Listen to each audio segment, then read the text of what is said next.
Have you ever been told to man up when you're feeling down, even though all you want to do is let it out? You're not alone. A lot of young black men are told that showing emotion makes them weak. But today, we're going to talk about why that's not true, and how you can start dealing with your grief in a healthier way. Let's break it down. Growing up, you might have heard things like, "Stop crying, men don't cry, you acting like a little girl," or "You gotta be strong for the family."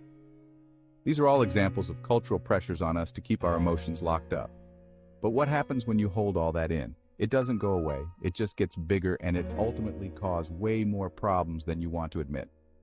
For black men, this can be even harder because society already paints us as big, bad, tough, and intimidating. But grief is something completely different.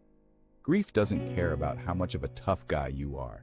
Grief is real, and holding it in can lead to depression, substance abuse, and a disconnect with the people around you. So how do we deal with it? I'm going to introduce you to A3. Accept, adapt, and actualize. It's a way to process what you're feeling without letting it consume you. First, accept. Accept that what you're feeling exists, but more importantly, understand that it's okay. No matter what people say, grieving doesn't make you weak, it makes you human. Next, adapt.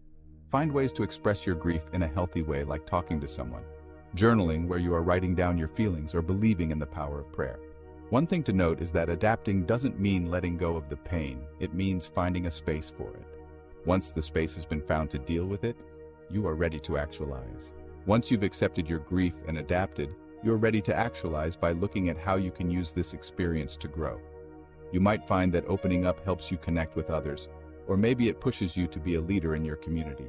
Actualizing your grief means turning it into something powerful. Grief can be debilitating, but you don't have to go through it alone, and you definitely don't have to hide it. There's no shame in this. Accept it, adapt to it, actualize it. With A3, you can start to work through those feelings and come out stronger with new normals. Let me know in the comments, have you ever been told to man up when dealing with grief? How did it make you feel? Let's start a conversation about what we can do to break free from that pressure to be stoic all the time. And remember, you're not alone on this journey. If you need support, we are here for you. There are community resources that are available here for you as well. Grief is hard, but you don't have to face it in silence. There's a cycle to break, and it starts here. Thank you for watching, and see you next time. Have you